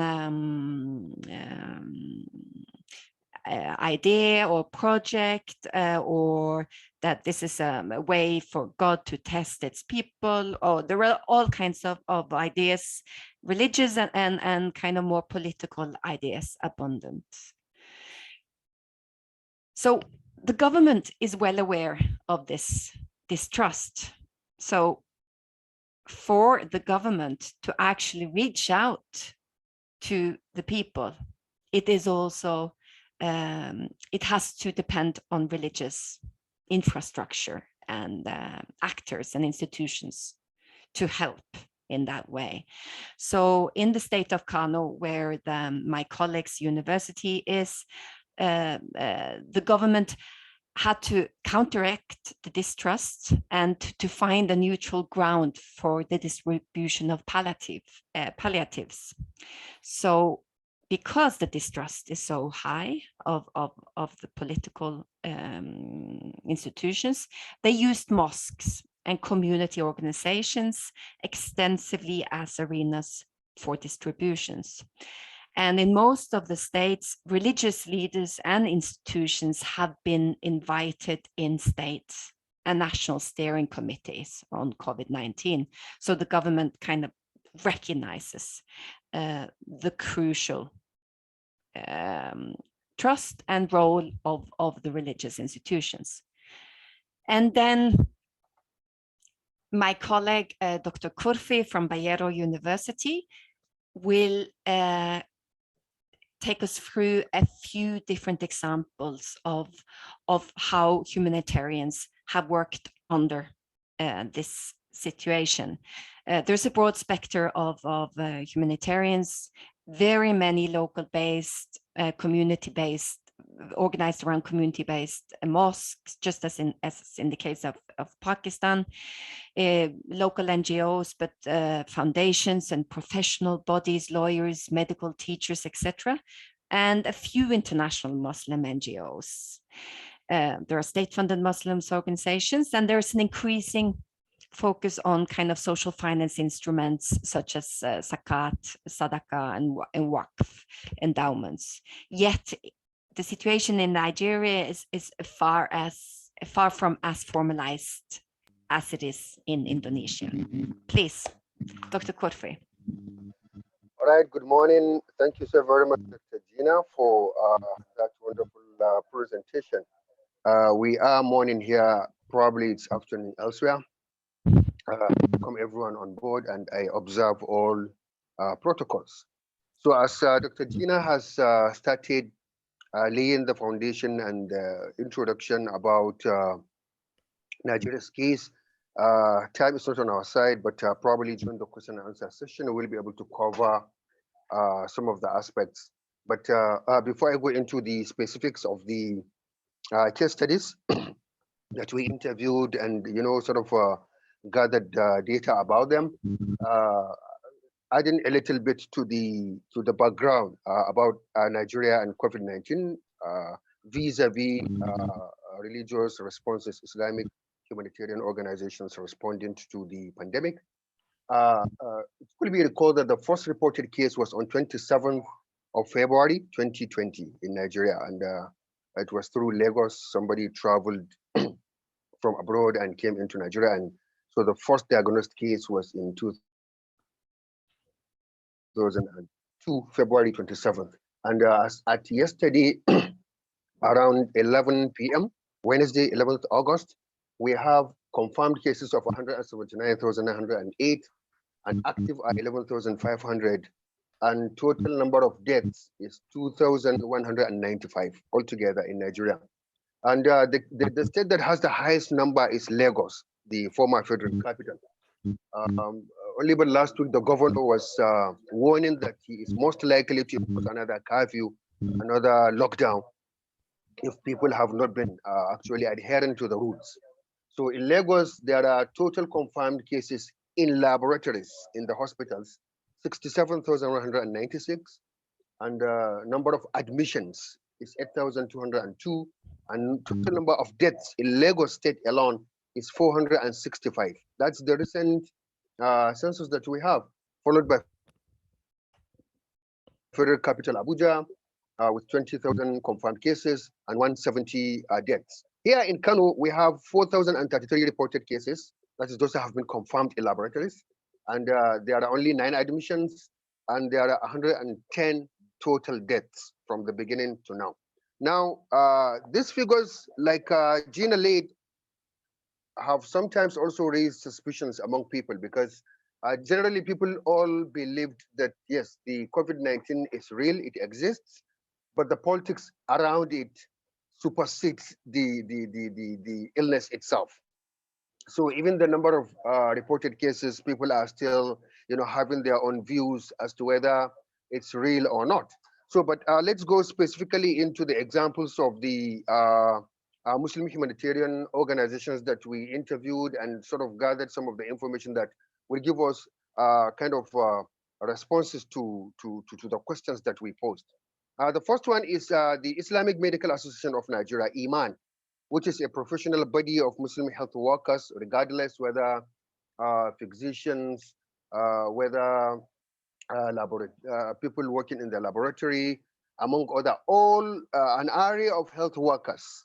So the organization has been established for about 40 years ago, and it's interesting. It started here in Kano, and then the organization bloomed, and then it spread across the country in the whole 36 states and federal capital. So Iman has been very, very active, and the people that we interviewed told us that yes, although they have their various professional body organizations, mostly Muslim-based or faith-based, but Iman is sort of the umbrella association that provides an area of services to various categories of people, especially in the health sector. And it is interesting that they did a number of things, one of which I find really interesting is how they were able to tactfully sort of provided their professional services without engaging into politics. Because it has been a huge thing that at the beginning of the pandemic, Kano State been the most populous state in Nigeria. Yeah, it has the highest, the most densely populated, it is the most densely populated state, followed by Lagos. Before the situation was under control, there were polemics between the federal government, that is talking about the National Disease Control, as well as the state government. The state government was not really doing what it should have done in terms of imposing lockdown and doing the needful. The governor was insisting, no, they needed certain amount of money. And because of the distrust, it's not only from the people to the government, but also even the government intergovernmental. At federal level, federal government was not really interested in giving money to the state. It insisted it could only provide logistics. right, instead of giving money, because there was this mistrust and all that. So much later, money was released, but on the understanding that logistics will be provided instead of money, cash. And so, like Gina pointed out, Iman was one of those most powerful associations that actually played out in strategizing how to respond to the pandemic. And also, they now realized that there were other important components that were also silenced. For example, there were people that had pre-existing conditions. These are people who are old. They had either problems that needed dialysis, pregnant women, children in the pediatrics sections, among those others who also needed blood donations. So they had to now strategize to say, okay, you know what? Let's be at strategic places. Some of us will be responding to COVID-19. Others will be responding to those important yet critical but silenced aspects of health. So they provided information, particularly like she raised, more than 46% of Nigerians are using internet. They have cell phones. And so social media outlets like WhatsApp, Facebook, Instagram, Twitter were efficiently utilized to send information. Also, Iman has also distributed a number of preventive kits like face masks, sanitizers, hand sanitizers, among other stuff. In some instances, they were also providing foodstuffs to people, but particularly they were concerned more with the health related. So Iman also was working hand in hand with the state steering committee in response to COVID-19. For example, the state has established a Hilman delegation under the chairmanship of Professor Yahuza Muhammad Bello, who was the then university president of Bayero University, Kano. And that committee was also working with ulama, among other stakeholders in the state, which actually helped in arresting the situation. The host or major center for the services that Iman was providing was Amelia Kano Teaching Hospital, which is a university teaching hospital. That is where it hosts and serves like the primary service center for the COVID-19 response. There were other hospitals like the Muhammad Buhari General Hospital, like Isiaq Rabi Pediatric Hospital, like Kwada Dewaki Isolation Center, Murtala Mohammed Hospital, among many other hospitals, Sunusi Hospital and others. So can we go to the next, Gina, the next slide? Sorry, Dr. Kurfi, I will have to ask you to wrap up because you're already over the time and we need to have the time to get the comments from our discussant. So okay, let me very quickly talk about the Zakah Foundation Gombe, which is in northeastern part of Nigeria. It's a state that is neighboring the Boko Haram insurgent state of Borno, Maiduguri. And so I really find it interesting the kinds of services they were providing. And one of the questions they responded to us concerning the challenges was, of course, minimum resources that they had. There were too many demands that they had, and they were able to provide certain interventions, especially to women. And I was curious to ask why women, and they said, yes, they are the most vulnerable population in the society. Many of them are widows, and they are left behind with orphans. They need help. And it is interesting that the lockdown, as well as the COVID-19, has equally come with opportunities for particularly Zakah Foundation Gombe, because since schools were closed down, ministries were closed down, mosques and churches as well as markets were closed down. That gave them the opportunity to have enough time to devote in providing volunteer services. So they were always rallying around their office, doing things virtually. And that also paved the way for them to be able to generate a lot of resources and to be able to intervene and provide an area of humanitarian services ranging from food in particular, money, and all that. They also provided training to women. When they started, they were established only in 2017, just 4 years back. And soon in 2020, when the pandemic broke and lockdown was imposed, because in Gombe there was like kind of partial lockdown. During the daytime, people were still moving around, except in the evenings and nights. But that actually gave them an opportunity to be able to rally around, to gather resources, to reach out to different people, and to also be able to provide services to people who ordinarily would not have been able to get that. So the chairman of the Zakah Foundation Gombe, Alhaji Abdullah Abubakar Lamido, was telling me that they were actually able to achieve what ordinarily will take them 4 to 5 years during the lockdown alone. And I said, so how did you do in terms of resources? He said, yes, when they started, they were actually taxing themselves. They weren't really waiting for Zakah, because in Islam, Zakah has specific rules. That is why on their webpage, you can see 2.5. This is my 2.5, meaning 1/40 of your wealth, but it has to last for up to 1 year. So, but people were more than willing to give out. And we can see how religious texts have been very, very important during the pandemic and during crisis situations, because ulama, we are always preaching. So it is interesting to understand that although there were disagreements among some ulama, some were saying, oh, the conspiracy theory, the lockdown itself is imposed simply to deny people from praying, from going to the mosque to gather around, from doing this, from doing that.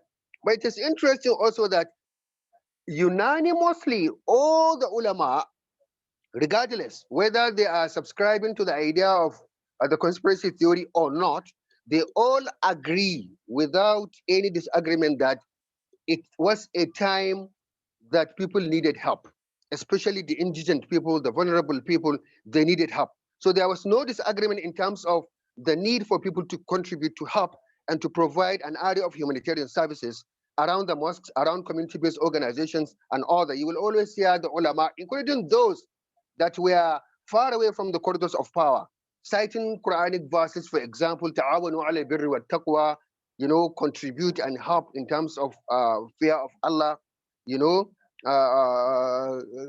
will always bring verses of the Quran saying that, okay, if you help people regardless their faith, regardless, even if it were animals, you are also most likely to be rewarded for that. So in essence, COVID-19 was a pandemic that actually restrained some Muslim organizations from providing services, but it has also opened wide a lot of opportunities that ordinarily, those will not have been achieved within the shortest possible time. There are a lot of information we can provide, but time is not on our side. But we can see from the public information slide that we have that there were fake news going around all the times. And thank you. I need to ask you to wrap up, because and I'll just have to basically hand the word over to Professor Hilman Latief so that we get the chance to listen to his comments on these presentations. I know we all have a lot to share and we spent more than our due time. So please, Professor Hilman Latief from the Universitas Muhammadiyah in Yogyakarta, I give the floor to you directly. Thank you, Kaja. Thank you, everyone. I'm very honored for being part of the sessions of this discussion. Thank you for a very beautiful presentation, enriching insight and challenging arguments presented by listed groups from Indonesia, Pakistan, and Nigeria about the Muslim philanthropy response to the pandemic COVID-19. Allow me to highlight some issues that we can discuss further, as we have heard that from the presentation, as well as seen from various medias, This pandemic has erupted the way people think and behave, including religious groups, religious institutions. And this pandemic also provides a challenging context for religious organization in general and Muslim philanthropic organization in particular. And therefore, in the field, we have seen that the pandemic gives impact not only to the ritual or worship of Muslim societies, but also the patterns of Muslims' social and philanthropic activism. Okay, from the presentations by our colleague from Pakistan, Nigeria, and Indonesia, I have seen some similar issues addressed by the presenter today. First of all, we have seen a competing discourse among Muslim scholars about what pandemic is and what COVID-19 pandemic is. There are fake news spread in Indonesia, in Pakistan, in Nigeria, conspiracy theories, and inconsistency of the government in addressing the issue. So this is a challenging situation for religious organization. That's one point. And the second point, I have seen a contesting ideas formulated by Islamic scholars or Islamic, let's say, religious authority or religious institution and the government. In Pakistan, in Nigeria, in Indonesia. And I'm wondering, because right now the pandemic has passed more than 1 year, at least in Indonesia, starting from March, okay, like which in Nigeria or Pakistan, whether or not there are a shift among Muslim scholars, religious authorities in the early stage of the pandemic, okay, and after 1 year when they witness thousands or millions of people suffers or hundreds of thousands of people died because of the pandemic, whether they change their mind, they change the way they think of what COVID-19 is according to Islamic perspective.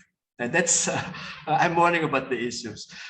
In the second wave or the third wave, now we realize that even in the country in Indonesia, and Professor Amelia would realize about it, that some peoples who were in last year very devoted, very devoted to the conspiracy theories, and after they are affected by this pandemic, then they change their mind. So whether or not this also happens in other countries, and this is interesting in my view from this presentation. I have seen that there are different perspectives formulated by Muslim philanthropic organizations and what we can say ulama councils or religious institutions. It appears, in my view at least, that philanthropic organization is more rational, more rational in perceiving the pandemic 19 instead of, for example, religious authorities or ulama. My question is whether Muslim philanthropic organizations are under the auspice of the ulama, and why Muslim philanthropic organizations are more rational, okay, in responding to the pandemic instead of to compare with the religious institution, okay. One case is attract my attention from Dr. Abdurrahman Chin in Pakistan. In my view, this kind of micro studies on the micro level at the mosque communities. Who are they? Who are people in charge in the mosque? Are they academics, professionals, or simply quote unquote just religious Islamic scholars? Okay. Are they also university professors in charge in the mosque, or just ordinary people? And why there are so big distance, okay, so big gap, I mean, in the way they most communities and Muslim philanthropies in perceiving the pandemic. And therefore, my further question is a different level of religious authorities available in each countries, in Pakistan, in Indonesia, in Nigeria, and which one is more functional at the grassroots level, okay, in formulating the pandemic. Again, this is interesting to classify the types of fatwa or religious opinions issued by religious authorities in these two countries to compare the way they formulate. My personal questions about the ulama or religious authorities or ulama councils is whether the distinction or the differences in fatwas is caused by methodology, okay, Islamic methodology or jurisprudential methodologies, or the way formulated ijtihad, or simply is ideological, okay, because it's China, this is about China, it's about America, this is about the West, so whether this caused by the politics or simply methodology used by the ulama in formulating fatwa. And the last one is about consistency and inconsistencies of ulama in response to certain dimensions of the crisis. This is addressed in the last presentation. On the one hand, they believe that this is part of the conspiracies. On the other hand, well, we should help people. And in the beginning, before the last presentation, I was thinking whether those who don't believe in the pandemic, whether they participate in the social solidarity or not. Because this is the pandemic, this is the conspiracy. Okay, we don't help people because this conspiracy. Or they don't believe in the pandemic, but they help people. That's also inconsistency, I feel. A Kaja presentation is interesting, contesting and competing ideas among people in response to the pandemic with the positive response and negative response. As I mentioned before, whether this is caused by methodology among ulama, because Professor Amelia talked about the pro-government civil society organization like Muhammadiyah and Nahdlatul Ulama, and on the other hand is presenting Muslim philanthropic organizations that shows non-political attitudes. Whether do you think that these presentation also show that there are new development in philanthropic, Muslim philanthropic organizations to change their behavior, okay, organizational behavior, to adjust new fatwas among religious authorities in the pandemic situation. In your observation, whether the active participations of Muslim philanthropy in Pakistan or in Indonesia, in Nigeria, is complementary to the state, or just try to show to compete the state in this sense, okay? This is important because it's still about politics, okay? And I'm wondering about it. And Professor Abdul Rauf in Pakistan, this is show also interesting findings about the punishment by God and a test from God, okay? And this is the one negative viewpoints, and the other side is a bit positive viewpoints, but still contesting in the society. And in Pakistan, I'm wondering whether official and unofficial religious authorities, which ones actually preferred by society. Okay, again, this is interesting to see, to look at further about the involvement of religious authorities. And the interesting one is the Al-Khidmat Foundation and Akhwat foundations.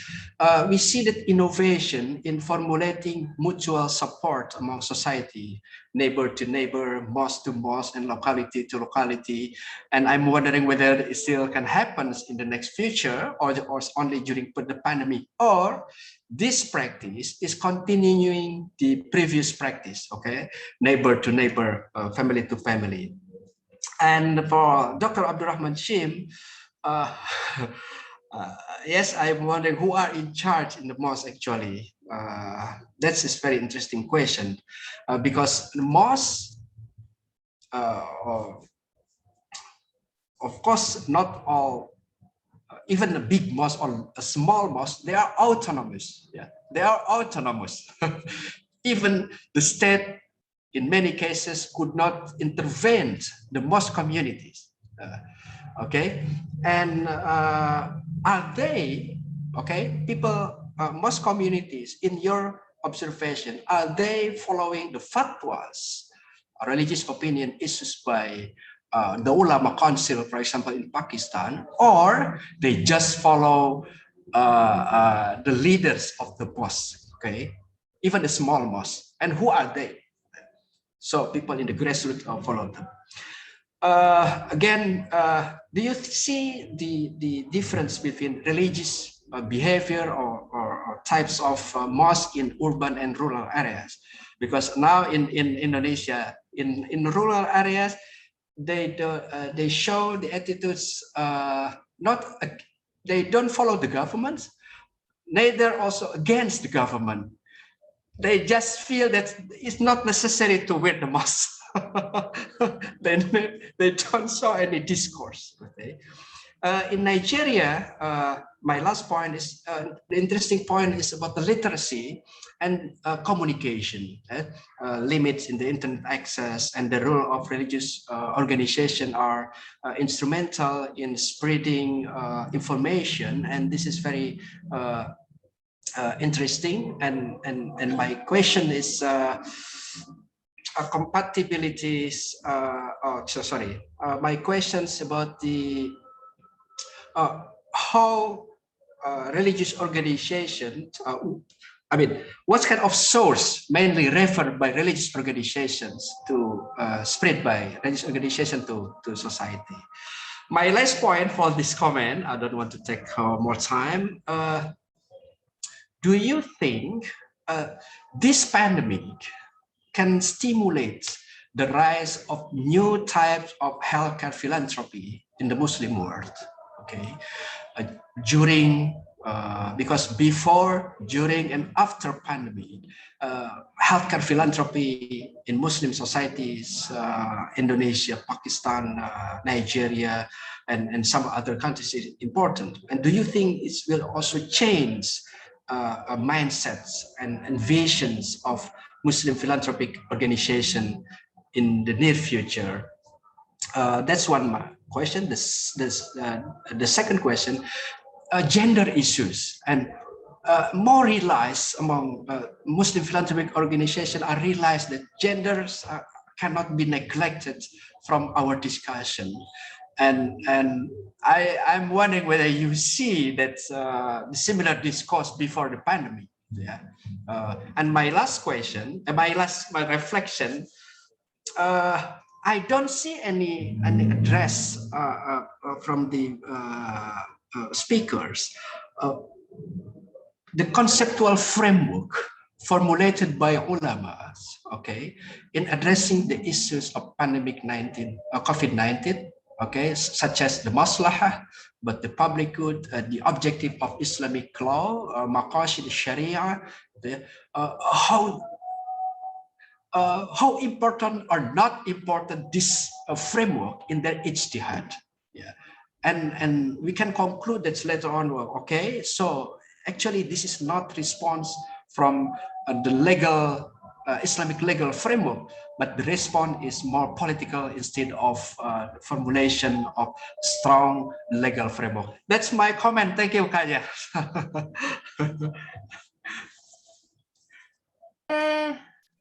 Well, thank you so much. I'm so overwhelmed by all these very insightful comments. I think that you really managed to point out, you know, some of these crucial questions of relevance, both to, you know, this panel overall, but also to our specific case studies. And I think these comments and the questions that you raise, we will take them with us basically, and we won't have time, unfortunately, to discuss them here today, even if that would have been, of course, the ideal. But I think luckily it's recorded, so we can go back again, and really, I think they will be very, very useful for us in our further work on this. What can I say? I think that to me this has been an extremely interesting and engaging, experience, and hearing all your various presentations. So what I would like to do, just to conclude, is to thank each and one of you for being part of this and making your contributions. I will again like to thank the university for hosting this, and for Professor Amelia to inviting for this. I know that many of us will continue discussing this, and I look very much forward to that. So with that, I'll just thank you all. It's been an exciting session. Thank you. Thank you, Kaja, and everyone. Thank you. I think we can conclude and move to other panel by Zoom ID. Thanks, Prof. Hilman. Thank you. So I also would like to say that we are having another special panel starting in about 15 minutes. It starts 1:30. No, yeah. 1:30. It's special panel 7, and many of you should have received the information for that. So I hope to see all of you there. Basically, you're all very welcome to join that. That will be an exchange between practitioners, basically representatives of Muslim philanthropic and humanitarian organizations from Pakistan and from Indonesia, joining us today here online to exchange their views, and we will get the comments by Jonathan Bentall, who's academic with a very long engagement in this field. So I think that should also be an interesting experience to be part of. Thank you. Okay. Thank you. Thank you. Very insightful. Thank you. See you in the next panel. Yeah. Bye. Bye. Bye-bye. Bye-bye.